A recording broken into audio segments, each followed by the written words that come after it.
Dengan menggunakan mobil bak terbuka, emak-emak di Mandailing, Natal, Sumatera Utara mendatangi satu persatu rumah dan lapak milik para pembandar sabu. Tidak berhasil menangkap pelaku, para emak-emak ini lantas mengamuk melempari rumah pelaku narkoba.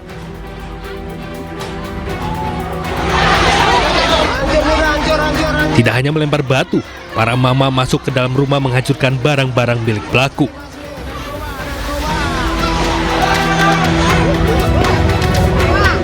Tak puas sampai di situ, emak-emak membakar sejumlah rumah dan lapak milik para bandar dan pengedar sabu.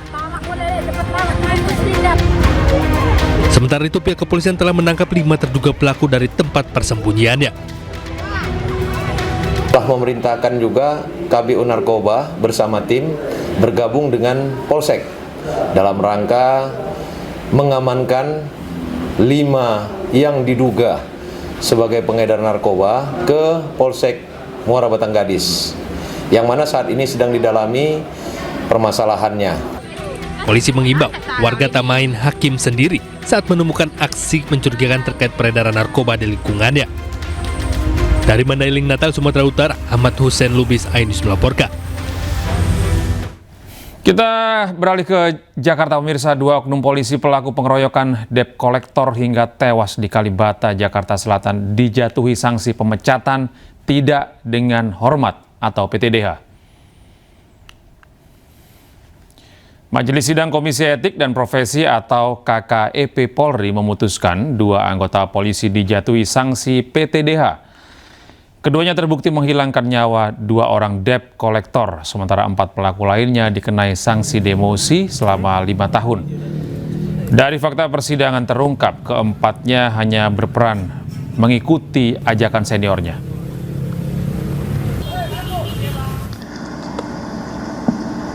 Kemudian dalam fakta persidangan terhadap Brigadir IAM Kesatuan Yanma Polri terhadap Brigadir AMZ Kesatuan Yanma Polri dengan peran pertama Bribda AMZ pemilik kendaraan NMAX hitam yang dicegat dan diberhentikan oleh debt kolektor dan kemudian menginformasikan ke Brigadir IAM. Pemirsa, anak seorang pengusaha sekaligus Dewan Pakar Partai Keadilan Sejahtera di kota Cilegon ditemukan tewas di rumahnya dengan 22 luka. Korban diduga merupakan korban pembunuhan.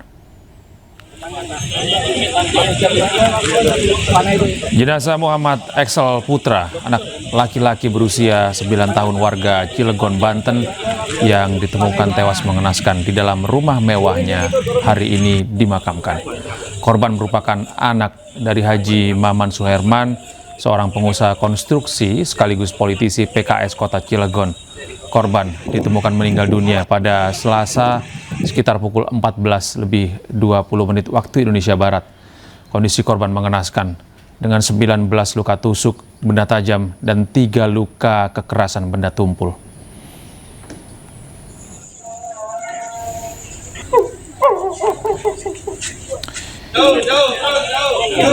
Hingga kini pemirsa, Satuan Reserse Kriminal Polres Cilegon masih melakukan penyelidikan intensif untuk mengungkap penyebab pasti kematian korban.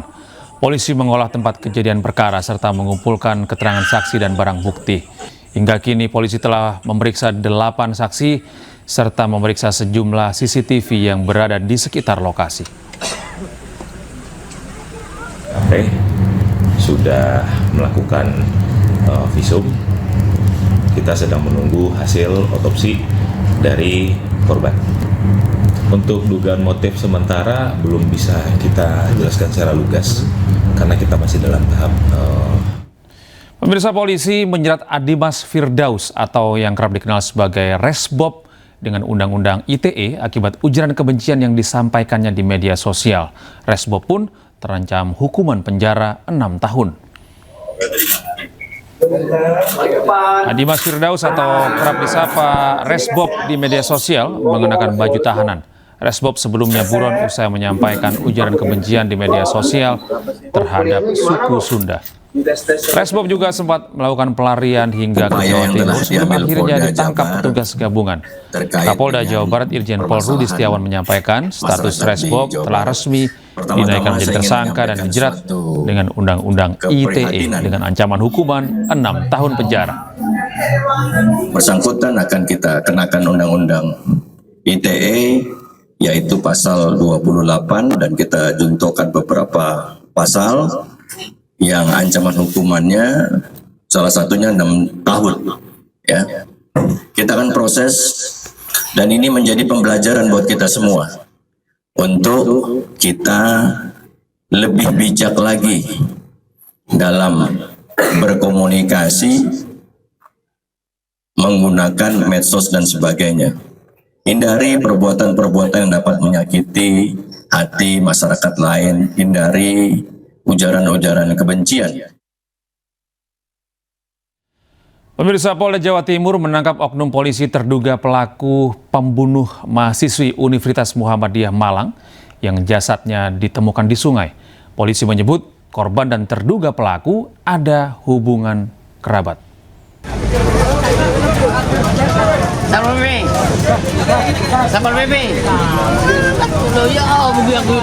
Polda Jawa Timur berhasil mengungkap kasus penemuan jenazah perempuan yang diduga korban pembunuhan. Polisi mengungkap jenazah perempuan yang ditemukan di parit ini merupakan mahasiswi Universitas Muhammadiyah Malang bernama Faradila Amalia Najwa. Dalam kasus ini, Jatan Ras Polda Jawa Timur telah menangkap terduga pelaku berinisial AS.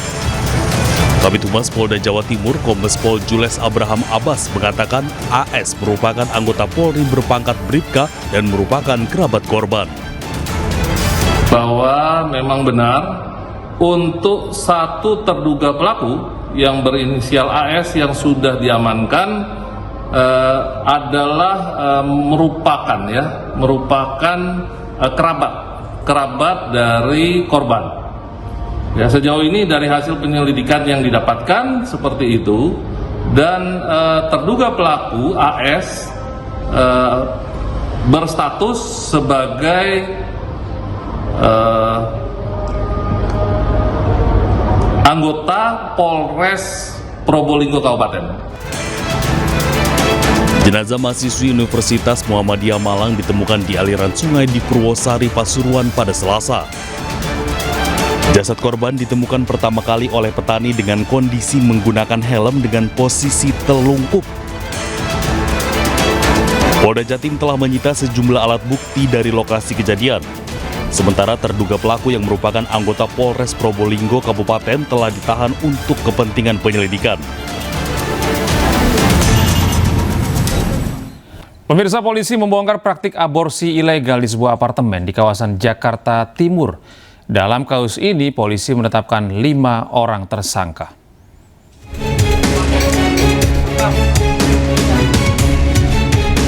Polda Metro Jaya mengungkap praktik aborsi ilegal yang beroperasi di sebuah unit apartemen di kawasan Jakarta Timur. Pengungkapan dilakukan oleh Direktorat Reserse Kriminal Khusus setelah menerima informasi dari masyarakat. Direktur Reserse Kriminal Khusus Polda Metro Jaya, Kombes Pol Edi Suratna Sitepu menjelaskan, praktik aborsi ilegal tersebut dipromosikan melalui 2 website. Kegiatan ini telah berlangsung sejak 2022 dan telah melayani 361 pasien. Ya, rata-rata yang melakukan aborsi itu adalah yang tidak menginginkan anak tersebut, ya, ataupun hamil luar nikah. Ini rata-rata pasien yang melakukan ataupun yang aborsi di klinik aborsi tersebut. Dalam kasus ini, polisi telah menetapkan 5 orang tersangka. Selain itu, polisi telah menyita sejumlah barang bukti dan periksa saksi, termasuk dari saksi ahli. Tim Liputan iNews melaporkan. Pemirsa, kelangkaan BBM pasca bencana banjir dan tanah longsor masih terjadi di Mandailing, Natal, Sumatera Utara. Kelangkaan BBM membuat warga berebut antrean hingga terjadi kericuhan.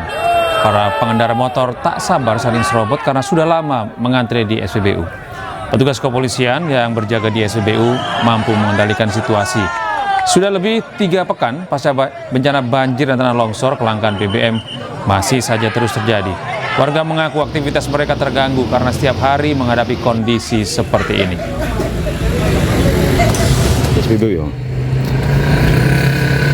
Udah sejam lebih lah. Kenapa Bang harus antri Bang? Mau antri-antri gitu? Ya daripada beli ketengan nggak sanggup, barangnya mahal. Pemirsa, korban banjir bandang di Tapanuli Selatan, Sumatera Utara mulai mengeluhkan kondisi kesehatannya. Mereka mengaku sudah mulai terserang berbagai penyakit.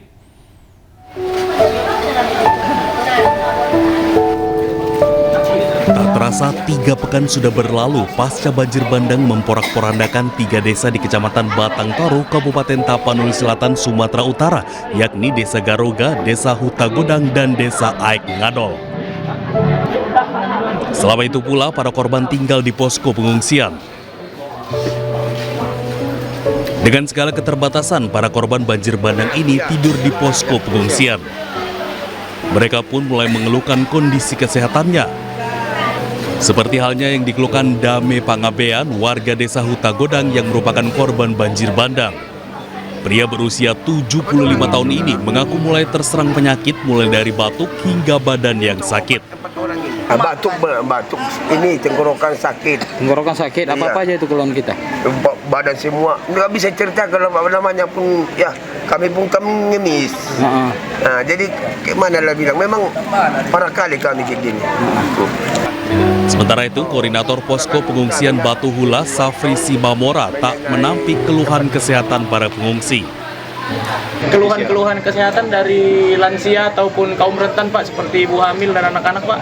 Untuk sejauh saat ini apa, Pak, paling banyak, Pak? Untuk saat ini sepertinya sih sakit biasa aja, karena di sini ada juga obat-obatan dari TNI dan juga dari perusahaan PT. Bang, pertegas Bang, sakit biasa ini apakah demam, diare atau gatal-gatal? Ya, demam, ada juga diare, gatal-gatal juga ya. Para pengungsi mengharapkan bantuan dari segala pihak agar bisa hidup layak dan normal. Dari Tapanuli Selatan, Sumatera Utara, Indra Mulia Siagian, iNews melaporkan. Pemirsa, Brimopolda Sumatera Utara berhasil mengevakuasi 1 korban banjir bandang di Tapanuli Tengah. Korban ditemukan dalam keadaan sudah tidak bernyawa.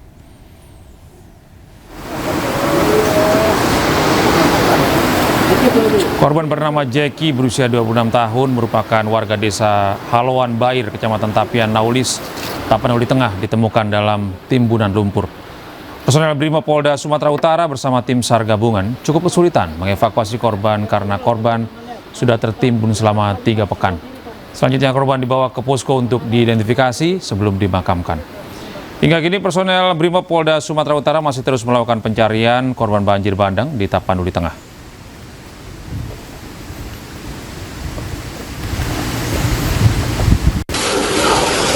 Pemirsa, bersama MNC Peduli kita bantu korban banjir dan longsor di Aceh, Sumatera Utara, dan Sumatera Barat dengan berdonasi melalui rekening Yayasan Jalinan Kasih.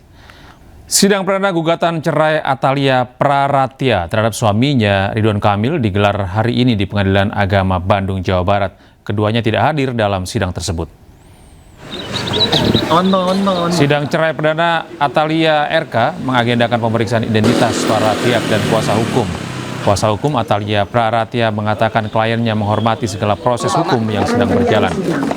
Setelah tahap awal, persidangan akan dilanjutkan dengan proses mediasi yang akan menghadirkan langsung para pihak terkait. Sementara penentuan apakah sidang digelar secara terbuka atau tertutup menjadi kewenangan majelis hakim.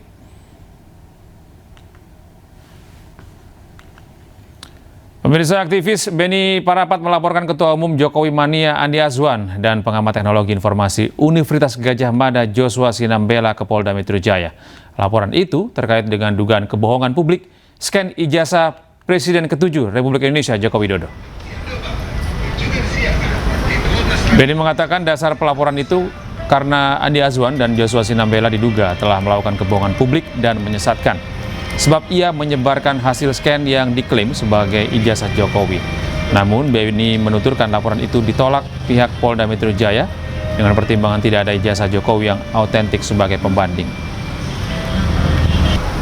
Arahan dari Direskrimum Polda Metro kepada tim kuasa hukum Pak Suryo untuk kembali melapor di SPKT Nah, itu semua sudah kita utarakan.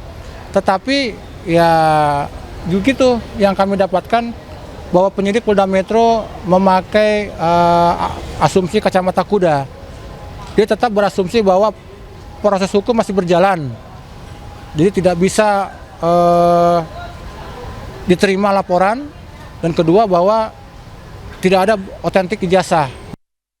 Sidang sengketa informasi ijazah Joko Widodo kembali digelar. Nggak harus dari KPU DKI. Dalam persidangan, pemohon Bonatua Silalahi meminta Komisi Informasi Pusat menghadirkan Sekretaris Daerah Provinsi DKI Jakarta. Bonatua beralasan memiliki banyak pertanyaan yang hendak diajukan ke Sekda DKI Jakarta. Namun permintaan ini ditolak oleh Majelis Komisi Informasi Pusat. Ketua Majelis beralasan memanggil saksi atau ahli harus didasari kebutuhan sidang. Saya juga ingin bertanya dengan Sekda ya, yang melakukan kegiatan seremoni pelantikan gubernur, seharusnya mereka juga menyimpan arsip-arsip. Mereka harus tahu siapa yang mau dilantik ini. Jangan langsung lepas tangan saja, seakan-akan melantik saja, tidak tahu orang yang dilantik siapa, ijazahnya bagaimana. Seharusnya kan Sekda itu kan berpikir kritis. Sebelum mengeluarkan budget APBD untuk melantik gubernur, dia harus menciptakan arsip pribadi gubernur yang akan dilantik. Pemirsa MNC Peduli turut hadir memberikan dukungan kepada kegiatan Bursa Kerja untuk para penyandang disabilitas yang diinisiasi oleh Wanita Katolik Republik Indonesia. Kegiatan di Universitas Tarumanegara ini sebagai komitmen menyediakan lapangan kerja yang ramah bagi para penyandang disabilitas di Jakarta. Wanita Katolik Republik Indonesia bersama MNC Peduli dan 14 perusahaan menghadirkan lapangan kerja inklusif bagi para penyandang disabilitas di DKI Jakarta. Kegiatan yang bertepatan dengan Hari Disabilitas Sedunia ini menjadi kontribusi nyata dalam pemberdayaan masyarakat berkebutuhan khusus. Bursa kerja inklusif untuk penyandang disabilitas dihadiri 400 peserta penyandang disabilitas yang siap untuk terjun ke dunia kerja.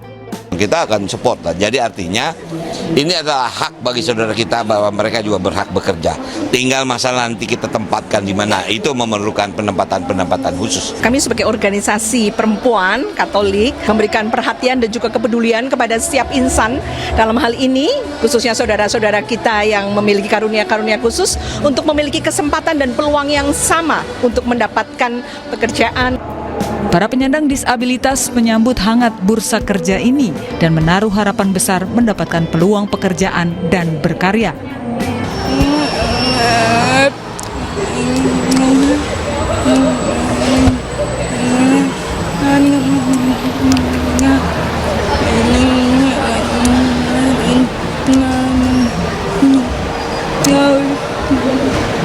Saya pikir harapan dan impian saya itu sudah kandas ya. Tapi dengan seperti ini kami sebagai difabel yang inklusif ya diberikan kesempatan dan kami sangat bersyukur sekali.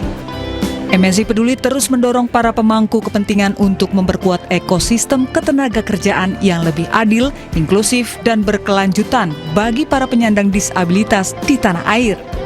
Dari Jakarta, Kea Dela Rosa, M. Hoirudin, iNews melaporkan. Pemirsa, pemerintah Kota Semarang mendukung penuh kepemimpinan baru PSIS. Wali Kota Semarang, Agustina Wilujeng secara resmi menyatakan komitmen pemerintah Kota Semarang sebagai mitra strategis mendukung kejayaan klub kebanggaan warga Ibu Kota Jawa Tengah itu.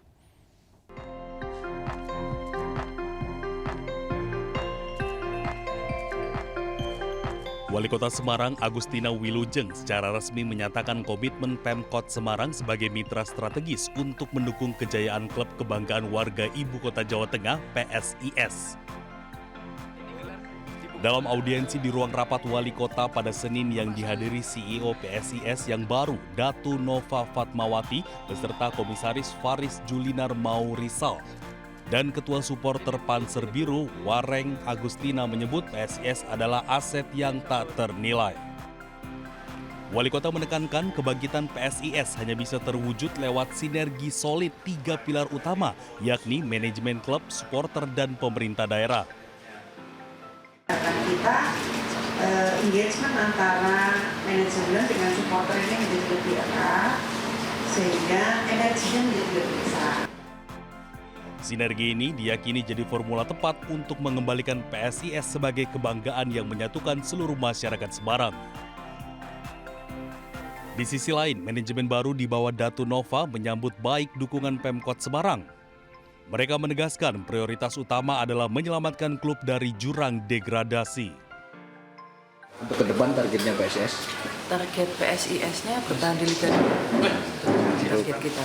Pemerintah kota siap mendukung untuk PSIS ini berjalan di Liga sekarang.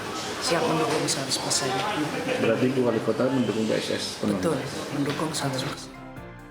Lebih dari target jangka pendek bertahan di Liga 2, wali kota dan manajemen baru sepakat fokus pada pembinaan berkelanjutan. Penguatan sekolah sepak bola SSB di seluruh kelurahan di Kota Semarang akan menjadi prioritas. Indonesia.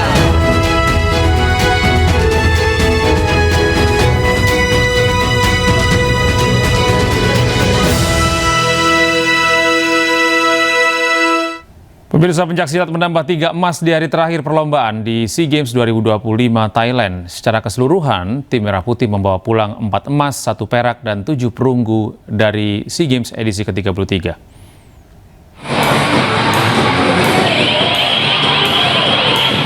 Pencaksilat menambah 3 keping emas di hari terakhir perlombaan di Impact Arena, Bangkok, Thailand. Safira Dwi Melani menyabut emas di kelas B 50 hingga 55 kg putri. Safira berhak atas emas setelah di final menumbangkan pesilat Vietnam Thi Hai Nguyen dengan skor 42-29. Emas juga diraih Tito Hendra Septa Kurnia. Berlaga di kelas E Putra 65 hingga 70 kg. Pesilat 23 tahun tersebut menang dengan skor 63-52 atas wakil Malaysia Muhammad Helmi.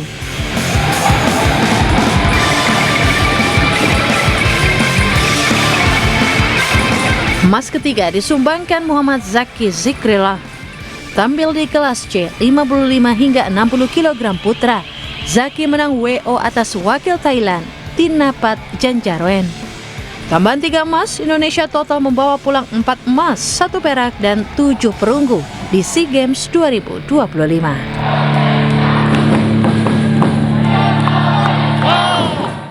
Sementara itu, tim dayung Indonesia berhasil mengkoleksi emas ketiga di SEA Games 2025 Thailand. Emas ini dipersembahkan oleh Randy Setia Maulana dan Lamemu usai mengalahkan wakil Thailand dan Filipina.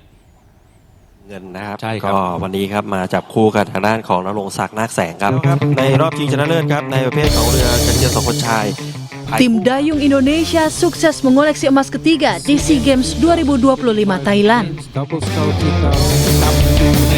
Emas dipersembahkan oleh Randy Setia Maulana dan Lamemo yang tampil di nomor men's double sculls. เป็นเรดอนโต้ครับจะพายมาคู่กับวันแอดเรนMax Rockครับผม Berlomba di Kanburi, tim Merah Putih berhak atas emas setelah finish terdepan dengan catatan waktu 7 menit 18,507 detik. Mereka mengungguli tim Thailand dan Filipina. Looks like Indonesia towards the finish line takes the gold with Thailand in second. เราขึ้นนำมาอยู่ช่วงใช่แต่ในช่วงท้ายครับโอ้โห200 เมตรสุดท้ายครับอินโดนีเซียยังมี Bagi Randy, ini merupakan emas pertamanya sepanjang keikutsertaannya di SEA Games. Ia pun mengaku sangat bersyukur dan bangga bisa membawa pulang emas. Bersama Memo, Randy menyuguhkan performa terbaik meski dalam kondisi cuaca kurang bersahabat.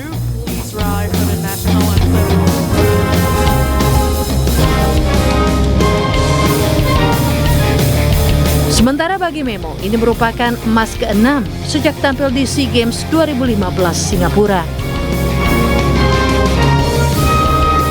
Bagi Memo, pencapaian ini meletupkan motivasi kuat untuk menghadapi kompetisi di level lebih tinggi.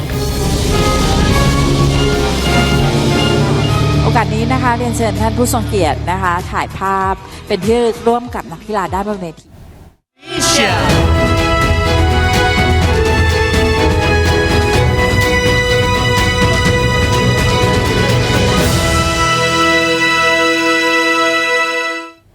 Beralih Beralih ke informasi mancanegara, pemirsa, tim pertahanan sipil di Gaza memulai operasi pencarian jenazah orang hilang di bawah reruntuhan. Pencarian ini dilakukan menggunakan peralatan dan mesin berskala kecil.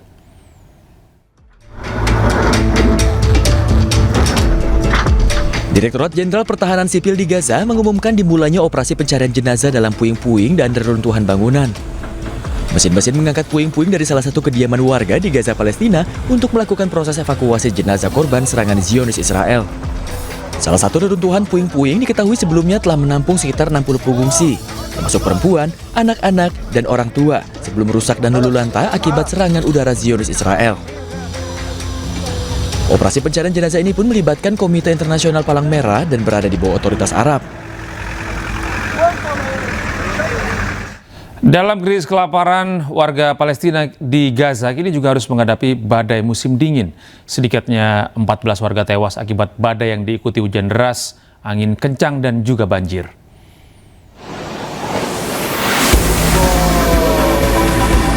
Badai musim dingin menghantam jalur Gaza dalam beberapa hari terakhir dan memperparah situasi krisis kemanusiaan yang terjadi.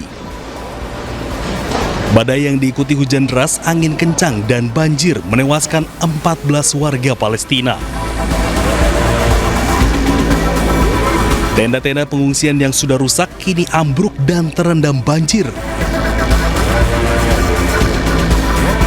Ribuan tenda yang makin tak layak memaksa ribuan keluarga harus kembali mengungsi dengan harapan mencari tempat yang sedikit lebih aman di tengah segala keterbatasan.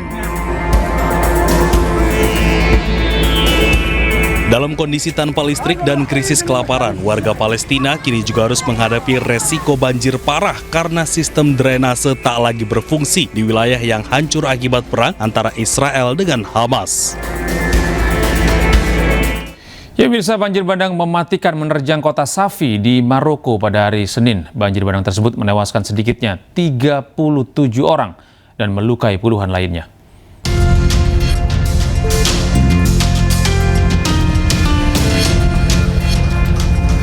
Banjir bandang menerjang kota tua bersejarah Safi di Maroko Senin waktu setempat.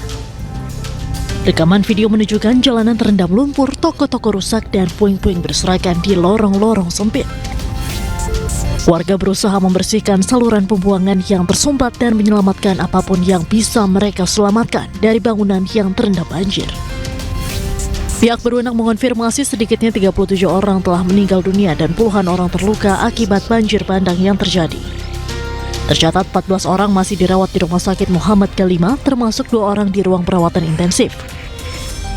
Unit perlindungan sipil dan pasukan keamanan terus melakukan operasi pencarian dan penyelamatan sambil mendesak warga untuk tetap waspada di tengah ketidakstabilan cuaca yang sedang berlangsung. Otoritas tempat menyebut curah hujan mencapai lebih dari 60 mm hanya dalam waktu 3 jam. Daerah Sidi Bouzid menjadi wilayah paling parah terdampak banjir, sementara di bagian lain Safi mengalami curah hujan yang lebih ringan. Sebagai langkah darurat, kegiatan belajar mengajar di seluruh wilayah Safi dihentikan sementara selama 3 hari. Pemirsa, pasangan suami istri korban penembakan di Bondi Beach ternyata sempat mengadang pelaku dengan merebut senjatanya. Aksi heroik tersebut terekam dalam kamera dashboard sebuah mobil.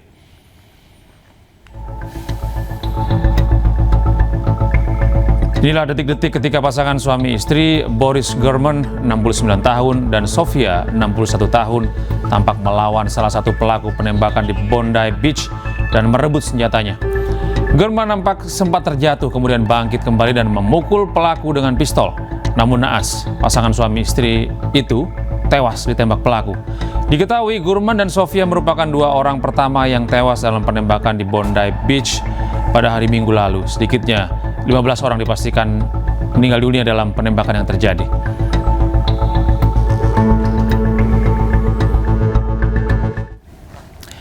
Sebuah pesawat jatuh di negara bagian Meksiko, akibatnya 6 orang tewas dan 4 terluka. Pemirsa, informasi ini sekaligus menutup jumpa kita dalam iNews malam hari ini. Temukan selalu informasi-informasi terbaru kami lainnya di www.inews.id. Cuplikan tayangan berita iNews juga dapat Anda saksikan di kanal YouTube @official iNews. Mewakili kerabat kerja yang bertugas, saya Gede Satria pamit undur diri. Terima kasih atas kebersamaan Anda. Tetap sehat, tetap semangat, selamat beristirahat. dan sampai jumpa.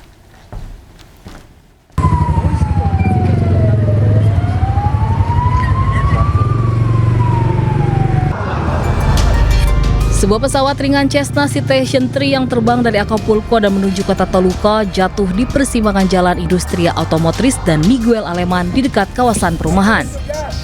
Dalam rekaman video di lokasi menunjukkan kepulan asap hitam serta gudang yang rusak dan puing-puing pesawat. Tim darurat dan regu pemadam kebakaran dari wilayah Toluca, Mepetek, dan San Mateo Anteco dikerahkan ke lokasi kejadian. Peristiwa ini menewaskan 6 orang serta melukai 4 orang lainnya.